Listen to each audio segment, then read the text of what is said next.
veux passer la parole à Ferry, qui va nous parler des écoles coraniques. Merci, Ferry.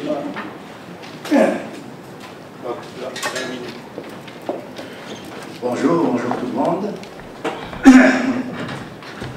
Juste une petite question de connaissance et de savoir. Est-ce que dans la salle, quelqu'un connaît Pestalozzi? Oui, ok.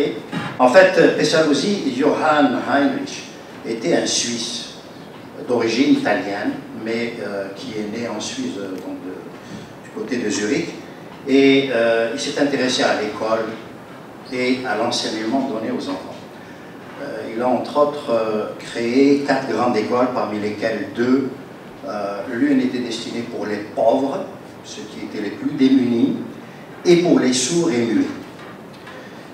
Et à un certain moment, il a dit, je vous cite une citation, qui était gravée sur le fronton de l'école laïque, coloniale, républicaine en Algérie, et qui était l'avenir des nations et dans les écoles du peuple.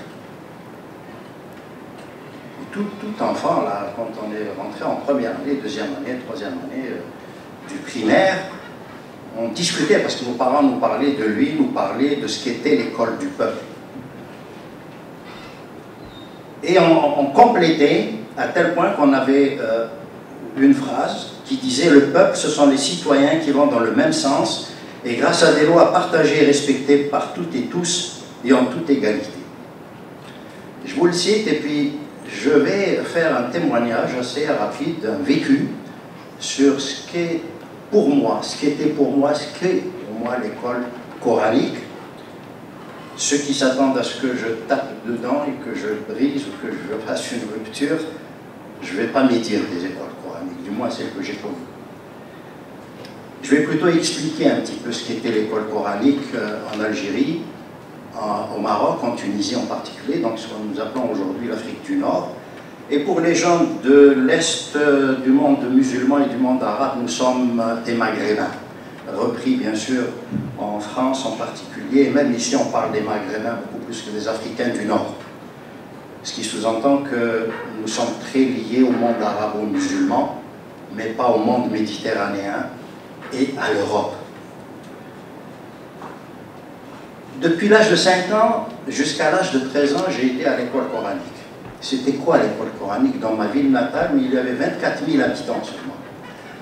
C'était un espace à peu près de 4-5 mètres carrés, où il y avait quelqu'un qui connaissait bien le Coran et qui nous enseignait à mémoriser les versets les plus courts du Coran, c'est-à-dire les versets qui sont tout à fait à la fin du livre actuel, donc du Coran actuel. Ce sont les plus courts, ce sont les plus faciles à se rappeler, et c'était une façon de nous préparer, parce qu'on commençait à aller à 6 h du matin dans cette école-là. On avait entre 5 et 13 ans. Et on apprenait comment? On apprenait tout petit à répéter ce que disaient les plus âgés qui connaissaient un peu plus et un peu mieux ces versets que nous allions apprendre. À côté de cela, à partir de la fin de la première année, on apprenait à faire 3 choses. On nous donnait un petit morceau de bois, ce qu'on appelle aujourd'hui une tablette électronique. C'était presque la même grandeur. Et il fallait écrire dessus avec un qalam, donc ce qu'on appelle la plume en arabe, un qalam, fait de roseau, c'est un morceau de roseau, qu'on taillait, qu'on effilait, sans se blesser, et qu'on trempait dans une encre qui était faite de suie et de laine.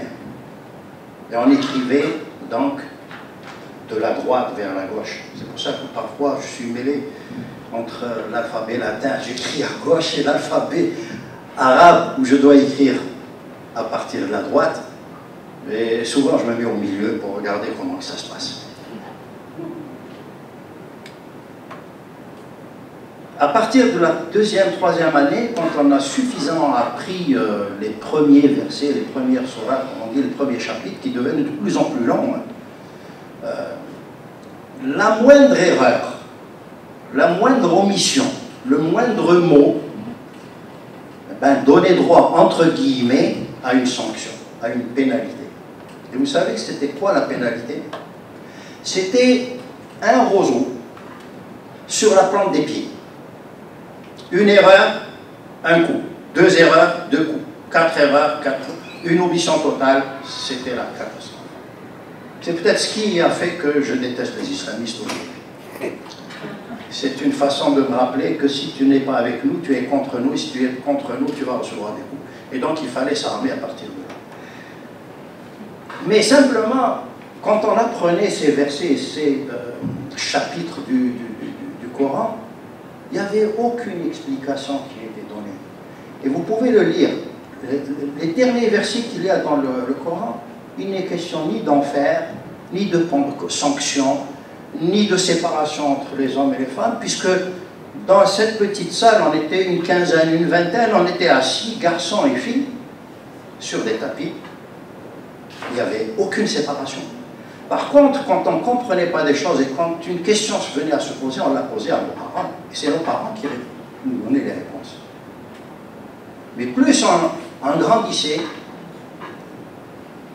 jusqu'à, comme je vous l'ai dit, à l'âge de 13 ans, plus il y avait des choses qui nous interpellaient.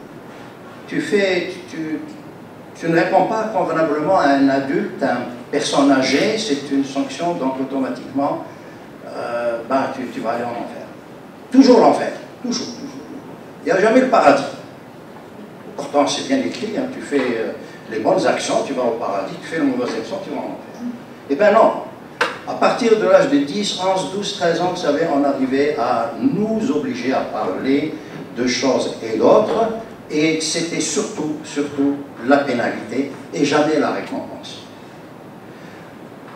Parallèlement à l'école coranique, là, qu'on fréquentait le matin surtout, donc juste avant la prière du matin, il y avait des défilés d'enfants qui allaient dans ces petites écoles.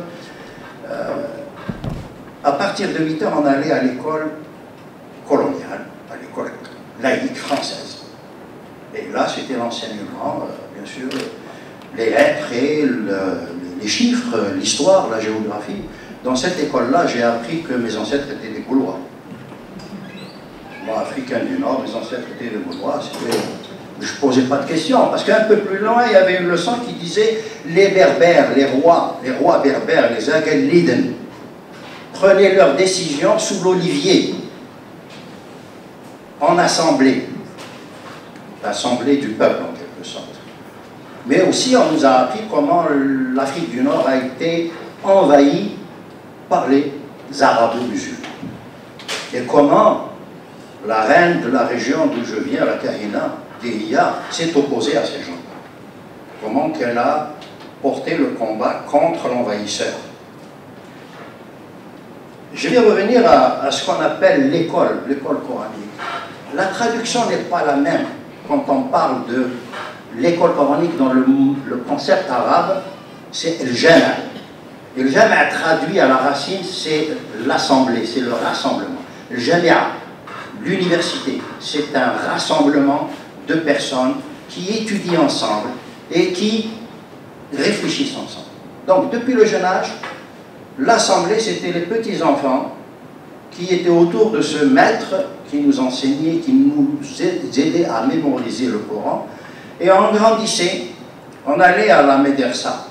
La médersa, c'était quoi? C'était le continent, en quelque sorte, parallèle à l'école publique coloniale française. C'était un enseignement de lettres, de poésie. Il n'y avait pas de Coran, il n'y avait pas d'islam. On apprenait des choses à travers les contes, à travers les histoires, les romans, à travers la poésie d'auteurs qui venaient d'Arabie, puisqu'ils parlaient l'arabe, c'était les meilleurs. Et un des poèmes les plus longs et les plus, je dirais, fantastiques, c'est Qaïs wa Layla.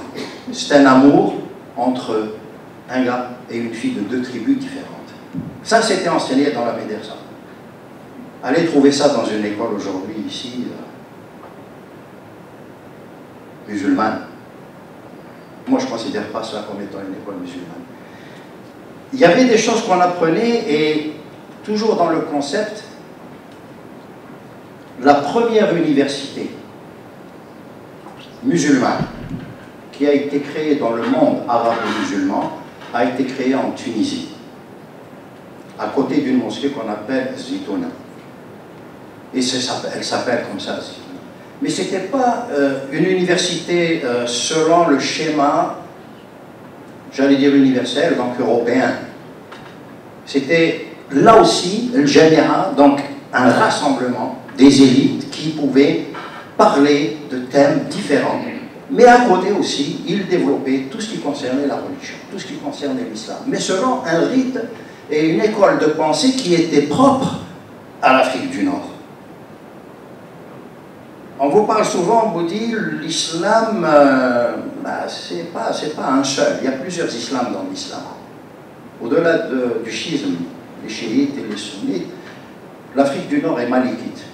Il y a une école de pensée qui a fait que, au moment où les musulmans ont pris le dessus sur les troupes d'opposition adverses berbères, la condition qui avait été posée, une des conditions, c'était que les us et coutumes locales soient intégrées et prises en considération dans la pratique de la charia.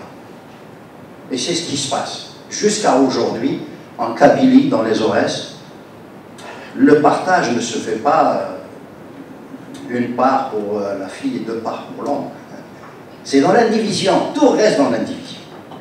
Donc ça, c'est des enseignements qui sont complètement occultés aujourd'hui, même en Algérie, même en Tunisie, même au Maroc et dans le monde arabe. Pourquoi? Parce qu'on n'est plus dans le contexte de l'expansion, du développement ou de la réflexion musulmane, on est dans la réflexion wahhabite salafiste.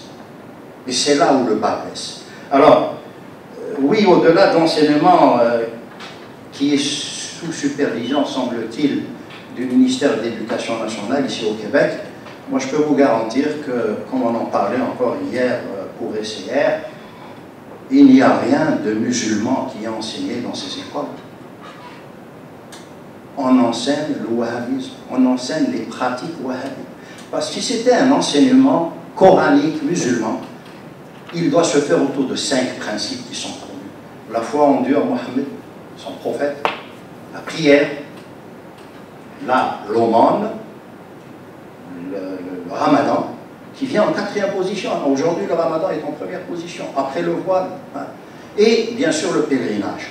Or, toutes ces choses-là ne sont pas enseignées. On ne les apprend pas à l'école salafiste du Québec ou d'ailleurs, parce que c'est la même chose ce qui se passe, que ce soit en Belgique, en France et ainsi de suite. Je vais peut-être dire une chose, c'est que il y a ici au Québec 600 000 musulmans, enfants, femmes et ainsi de suite.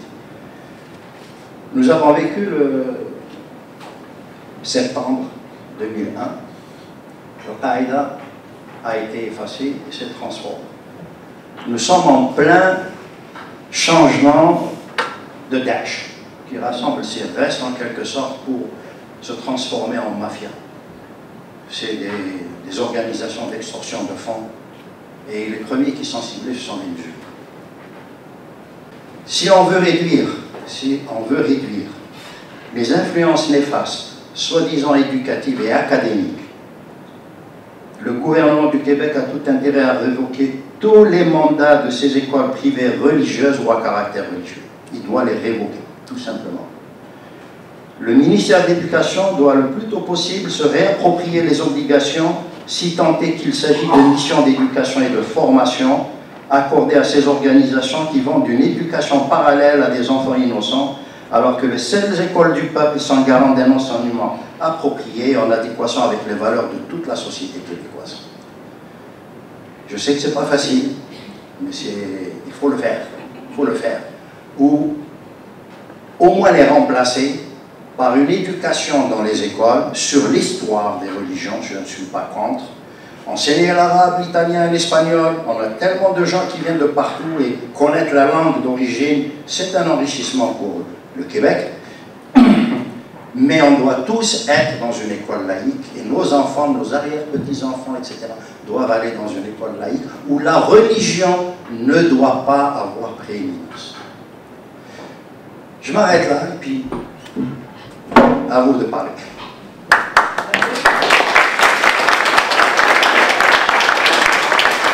Merci Thierry, je t'en prie. Je vais prendre les questions, donc allons-y.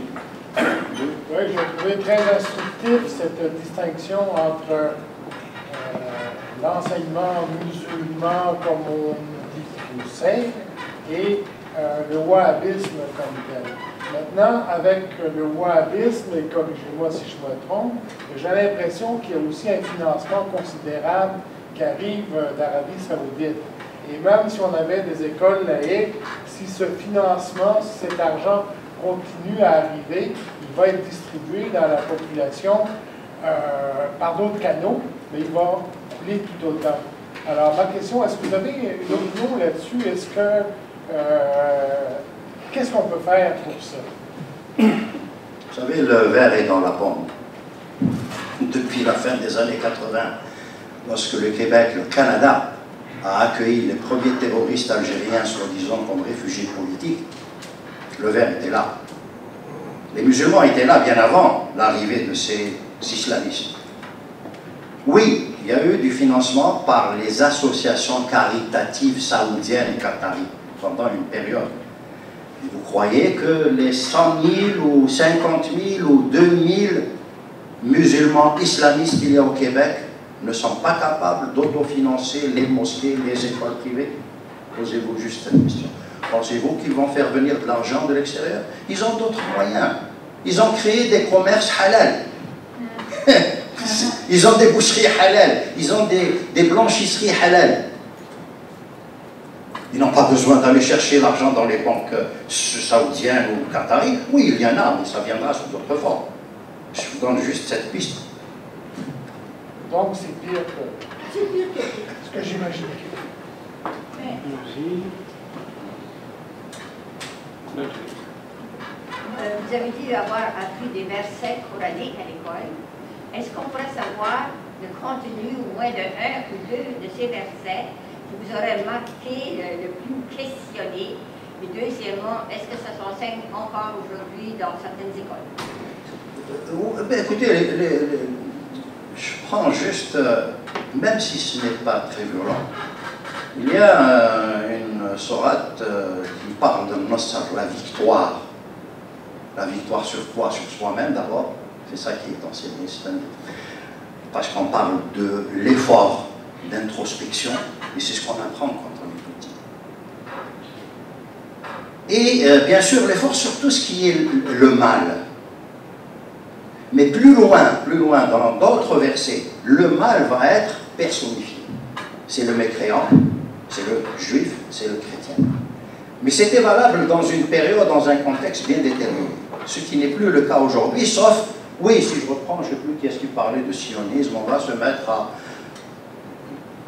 à cibler tous les wahhabites aujourd'hui qui sont en relation avec Israël, enseignent dans bien des écoles que l'ennemi c'est le sioniste et le juif. Et attention, ce n'est pas seulement les sunnites, les chiites aussi. Hein. Ce qui se passe en Iran vis-à-vis d'Israël, c'est la même chose. Parce qu'à l'ombre des sunnites, qui financent les écoles, qui financent l'enseignement du wahhabisme, les chiites, les khomeïnismes, la révolution verte depuis 1979, s'étend de plus en plus, même ici au Québec. Et quand les intérêts vont dans le même sens, l'alliance se fait malgré eux, parce qu'il y a une grande assemblée, ce qu'on appelle l'Alliance mondiale islamiste, où tout le monde se retrouve. Pakistanais, hindous, marocains, algériens, turcs, irakiens, iraniens, et ainsi de suite. Donc, oui, il y a un enseignement qui, pour les petits, est un enseignement tout à fait soft, tout à fait doux, mais plus loin, le complément vient et on n'est plus dans le contexte, mais on essaye de trouver le contexte. On essaye de faire le contexte.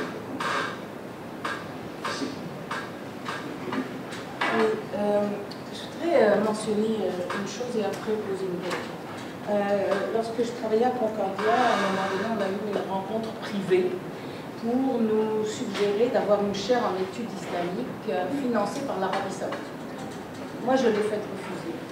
J'ai travaillé très fort pour la refuser et elle n'est pas passée. C'était 1 à 2 millions. Alors, l'argent achète beaucoup de choses. Ensuite, ils ont passé ça sous la forme d'avoir une petite bibliothèque où ils allaient financer des livres. Et là, il y a une immense bibliothèque à l'université où il y a beaucoup de livres qui viennent des wahhabistes. Ça, c'est ma première réflexion. Maintenant, on oublie l'Iran. On oublie l'Iran qui rentre dans le Québec par d'autres chemins et voies, etc.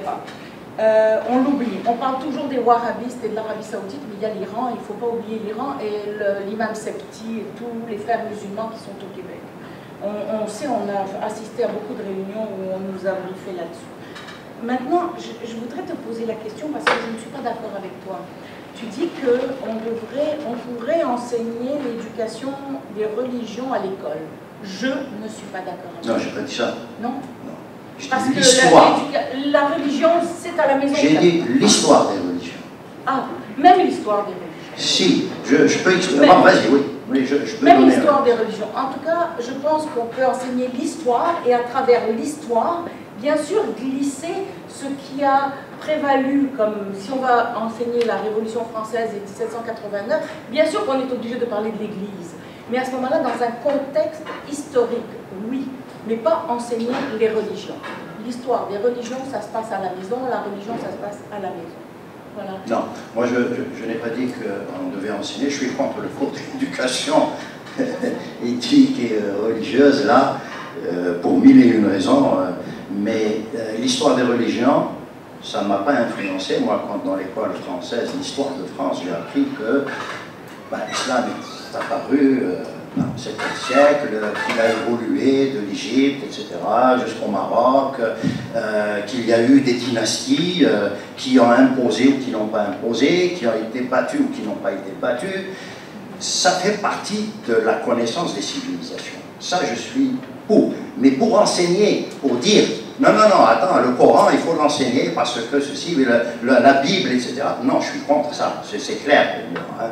Je n'ai pas appris ça à l'école, je te dis, même l'école musulmane, j'ai cité la médersa, que ce soit en Tunisie, au Maroc, en Algérie, la médersa, c'est-à-dire l'équivalent de l'école secondaire, ici, ou en Europe, le lycée, c'était la littérature, c'était la poésie, c'était la narration, toutes ces choses-là. On m'a parlé, oui, il y a eu des incursions comme ça, mais c'était des oppositions. On m'a parlé de Moutanabbi, qui était celui qui est prophète, entre guillemets, et qui s'est opposé au prophète lui-même. On me l'a enseigné à l'école, à la médersa, mais on m'a montré le bon côté. Pourquoi? Il était contre les versets et il a dit au prophète, tu es un mauvais poète, moi j'ai une autre poésie et la voici. Ça c'est dans cette école. Apprendre ça c'est une bonne chose, apprendre les oppositions, apprendre l'évolution des musulmans, comment ils sont arrivés dans chaque pays depuis l'Arabie Saoudite à chercher des mercenaires et à en faire des musulmans pour occuper le territoire qui était l'Égypte, qui était la Libye, etc. Arriver jusqu'au Maroc. Qui a conquis l'Espagne? Qui a fait de l'Espagne l'Andalousie? Ce sont les Berbères, c'est l'histoire ça. Je préfère l'apprendre. Dire que ça s'est arrêté à Poitiers, oui, je préfère l'apprendre, mais qu'est-ce qui s'est passé après? Toutes les connaissances de la civilisation, entre guillemets, musulmane, qui sont passées après Poitiers, qui ont fait le siècle des Lumières, c'est une vérité qu'il faut montrer, dont il faut parler. Et c'est la même chose aujourd'hui. L'inverse est en train de se faire au Qatar, en Arabie Saoudite. Les savoirs en ingénierie de l'Europe et des États-Unis ont transformé une partie des pays du Golfe. Ça fait partie de l'histoire, bon, de l'économie, du mouvement des fonds, etc. Mais ça fait partie de l'histoire. Ça, il faut l'enseigner. Il ne faut pas nier ces choses, mais pas la religion et son contenu.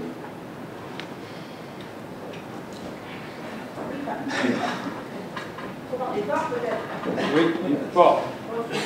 Tu as dit quelque chose de très intéressant à la fin, important, c'est qu'on n'est pas contre les langues, par exemple. C'est important d'apprendre les langues, l'espagnol, le portugais, l'arabe, et l'arabe fait partie des langues qui est importante. On a envie d'apprendre aussi, c'est un enrichissement comme tu dis.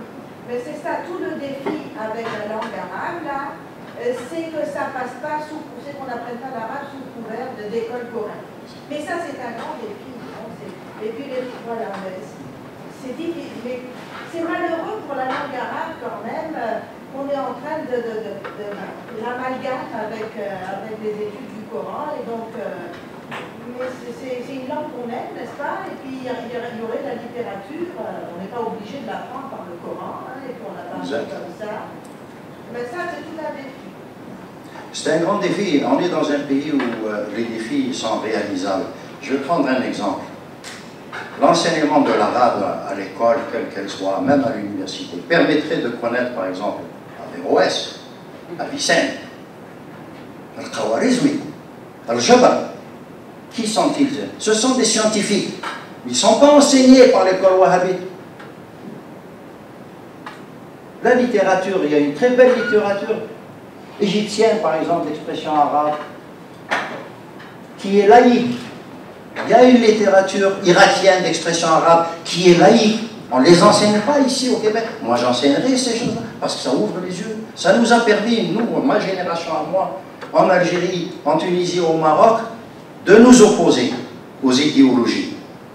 Mais quand les idéologies sont mises à utiliser les kalachnikovs, ben on s'est sauvé, on est venu au Québec. On est parti en Allemagne, on est parti en Angleterre. Et on essaye de parler. Vous êtes en train de nous écouter. Peut-être qu'on est controversé, peut-être que ça ne vous convient pas. Mais au moins vous nous donnez la parole. Ailleurs, on ne nous donne pas la parole. Regardez ce qu'on a fait avec Nadia, avec Leïla. Depuis 2012, on se bat pour dire attention, attention, attention. Je ne parle pas de ce qui s'est passé avant la commission Bouchard. Mais on est là aujourd'hui. On ne nous donne pas la parole, si ce n'est dans des forums pareils. Et c'est ce que nous voudrions, c'est que vous passiez ce message aux citoyens québécois, comme je le disais hier. Ce n'est pas la laïcité qui n'inclut pas. Ce sont les islamistes qui ne veulent pas se mélanger à nous, à vous, et accepter la laïcité. Par contre, la démocratie, oui. La démocratie, c'est quoi? C'est l'adoption des lois par les représentants du peuple à la majorité simple. Pourquoi ces lois-là ne passent pas à l'Assemblée nationale quand on dit non, il faut empêcher ceci, il faut fermer la porte à cela? C'est la majorité, tout simplement, qui n'a plus le poids qu'elle avait avant parce qu'on a fragmenté le vote. Le suffrage est complètement désorienté. Et oui, il y a des nouveautés, il y a des choses qui apparaissent aujourd'hui et qui apparaîtront encore demain. Vous allez découvrir des choses insensées quand j'entends M. Jean-François Lisée dire on va importer des immigrants d'Afrique du Nord, de Maroc, du Tunisie et de l'Algérie. Je dis tu fais fausse route, Jean-François. Pourquoi? Parce qu'ils sont élevés, éduqués dans le wahhabisme. Comment vous allez les traiter? Mis à part quelques petites régions, quelques petits groupes, etc. Mais l'école, en Algérie, et on a une ministre qui est d'un courage extraordinaire, qui se bat tous les jours pour réformer cette école, pour la rendre au moins un peu similaire à celle des années 60-70. Mais c'est pas facile. Et aujourd'hui, c'est la même chose. L'école au Québec doit être réformée pour donner plus de poids aux sciences. Je dis bien à l'histoire, à la géographie, à tout ce qui vient dans le monde est en train... Il y a une mondialisation, il n'y a plus de frontières. Alors autant enseigner ces choses-là. Pourquoi il y a là? Pourquoi d'un côté on dit globalisation et de l'autre on dit mondialisation?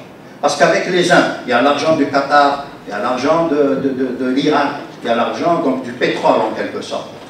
Mais de l'autre aussi, il y a les richesses de ce qu'on appelait avant la route de l'or. C'est-à-dire tout ce qui vient du Soudan et qui arrive au Maroc en passant par la Libye, le Mali, le Niger, etc. Ça aussi c'est un aspect dans la mondialisation dont nos experts ici au Québec ne parlent pas, ils ne connaissent pas. Il faudrait leur dire, interrogez-vous sur ces points. Merci beaucoup, j'ai beaucoup apprécié les deux interventions, mais j'ai dit que j'ai apprécié les deux interventions, mais très sincèrement, moi j'aurais aimé on reste quand même. C'est bien de savoir ce qui s'est passé, mais je trouve qu'on n'a pas consacré assez de temps pour dénoncer en fait ce qui se passe aujourd'hui dans les écoles coraniques et dans les écoles juives. Mais à la différence, attention parce qu'on parle des écoles coraniques. Les écoles coraniques, ce sont des écoles qui fonctionnent le samedi et le dimanche où ils reçoivent les élèves qui sont de religion musulmane dans ces écoles-là. Donc vous avez du lundi au vendredi où l'élève est soumis à un enseignement laïque, entre guillemets, avant que les cultures religieuses ne fassent son exception. Et le samedi et le dimanche, ces enfants sont récupérés dans les mosquées, où tout ce qui est dit à l'école laïque est démoli par la mosquée, et nous les recevons lundi, et puis très souvent, tout le monde sait à l'école que je m'appelle Léla, que je suis algérienne, que je suis musulmane, etc. Et quelquefois, quand j'entends, je ne dis pas tous, mais moi-même, quand il y a un seul élève qui me dit, je vais témoigner de ce qui s'est passé à l'école, un seul élève, je trouve que c'est très dangereux. En fait, l'enseignant parlait, le thème de l'année, c'était les voyages, et donc chaque classe devait choisir un pays. Il se trouve qu'une des classes où je travaillais, le pays, c'était la France. Et la France est représentée par la Tour Eiffel et l'Arc de Triomphe. Donc, c'est ce que l'enseignante expliquait. Et après, on me fait appel parce qu'on me dit, écoute, là, on a un problème avec un élève qui n'a pas voulu colorier ni la Tour Eiffel ni l'Arc de Triomphe. Il a barbouillé son travail, deuxième année. Deuxième année. Ça veut dire que c'est un enfant qui a 7 ans. D'accord? Donc, je parle à cet enfant. Pourquoi est-ce que tu n'as pas voulu faire le travail que l'enseignant t'a demandé? Il me dit, parce que c'est une église. Oh, ok, c'est une église. Ton enseignant t'a dit que l'Arc de Triomphe, c'était une église? Oui. Bon, alors j'ai dit, on va demander à d'autres camarades qui m'ont demandé ici. Et j'ai été plus loin avec lui, j'ai dit, mais tu sais, moi je suis musulmane comme toi, il y a d'autres filles qui sont musulmanes à l'école et elles ont fait le travail, elles l'ont fait. Ah, il m'a dit, ça c'est des filles, je déteste les filles. Oh, je déteste les filles, franchement, voilà. Tu sais que ta mère est une fille? Il me dit, oui, c'est ma mère est une fille. Je dis, tu la détestes? Il me dit, oui, bien sûr, je l'aime pas. Je dis, pourquoi tu l'aimes pas? Il me dit, je l'aime pas parce que c'est une femme. Je dis, tu te rends compte, où est-ce qu'on t'a dit ça? Il n'a pas vraiment dit que c'était un fille. Alors je dis, écoute, tu vas dire à ton imam à la mosquée que Mme Leila Leflet, qui est algérienne, comme toi, et qui est musulmane, comme ton imam, que ton imam est un menteur. Il y a quelque chose qui n'a pas su enseigner, c'est qu'il est dit dans les hadiths que ne peut entrer au paradis que celui dont la mère permet l'accès. J'ai dit, donc tu vois, si ta mère, tu l'aimes pas, et si tu ne lui permets pas d'aller, si elle ne te permet pas d'aller au paradis, tu n'iras pas au paradis. Et j'ai continué à expliquer, en fait, et je me suis mise à lui parler en arabe. Là, j'étais surprise, j'étais vraiment surprise. Et il était un petit peu désarçonné, et j'ai sorti beaucoup de versets coraniques. Je n'en connais pas beaucoup, mais j'en connais quand même ceux qui ne parlent ni de femmes, ni d'inégalité, qui parlent uniquement de Dieu. C'est ce que je dis moi aux autres musulmans. J'ai lu le Coran, je sur les 360 ans, j'en ai gardé une dizaine. Tout le reste ne me convenait pas. Donc, je l'ai mis en fait devant ce qu'on lui racontait. J'étais en opposition par rapport à ce qu'on lui racontait à la mosquée, mais j'avais les possibilités de le faire. Donc, moi, mon inquiétude, ça s'est passé dans mon école. J'aime bien l'école où je travaille parce que c'est pas des choses qu'on laisse faire. Mais il y a d'autres écoles où un enfant qui aurait dit ça, on aurait dû, il ne faut pas, et tout, on va lui dire tu es islamophobe, il faut pas faire ceci, il faut pas faire cela. C'est ça aujourd'hui, moi, ce qui m'interpelle. Ces gens-là sont ici, d'accord, oui, mais nos dirigeants, nos gouvernants, même nous en tant que société civile, qu'est-ce qu'on a fait contre cela? On a fait une chose. On a donné le pouvoir aux libéraux en 2014. Parce qu'il y a une certaine presse, certains journalistes qui ont diabolisé la charte des valeurs. C'était, on était traité de raciste, de moi je suis initialement européen, comme ça, voilà. En fait, je ne savais pas par rapport que mon père, parce que mon père n'est pas du tout islamiste, mais il est mort sans savoir qu'il n'a jamais été musulman, selon leur critère. Donc qu'est-ce qu'on fait Qu'est-ce qu'on fait par rapport à ça? C'est ça les questions qui sont posées. Et c'est ça les choses sur lesquelles nous devons travailler. Le danger, il est là. Nous vivons avec tous les jours, nous le dénonçons, ce n'est pas assez. Nous avons des actes à poser régulièrement. Et régulièrement, nous devons dire à ceux qui nous dirigent, à ceux que malheureusement nous avons élus, moi je ne les ai pas élus, regardez où nous sommes aujourd'hui. En 4 ans, le recul qu'il y a eu au Québec, il est cinéma. C'est alors, je crois qu'il faut vraiment se mobiliser et dire les choses. Ce n'est pas parce qu'on dit que telle chose, hier moi je l'ai dit à M. Cazet, je lui ai dit vous êtes en train de confondre et d'alimenter la confusion entre islam et l'islamisme. Vous êtes un grand responsable. Il sait très bien ce que c'est que l'islam, il sait très bien ce que c'est que l'islamisme. Et ici, dès qu'on commence à parler de l'islam, j'ai oublié hier effectivement de lui dire qu'il y a une des candidates qui est sur les réseaux sociaux. Elle a insulté les Québécois et elle les a traités de racistes. Et elle est candidate à Québec solidaire. Alors je ne comprends pas comment les Québécois sont racistes, je veux le représenter à l'Assemblée nationale. Je crois que c'est des dérives qu'il faut absolument dénoncer et sur lesquelles il faut vraiment réfléchir avec sérénité. Très sincèrement, je n'ai jamais tiré la sonnette d'alarme au Québec comme je la tire aujourd'hui. Nous sommes arrivés. C'est vraiment pas grave.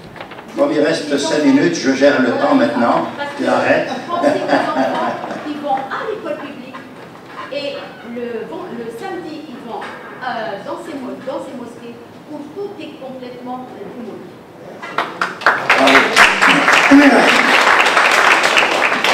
Je vais juste compléter. Je l'ai dit en une phrase.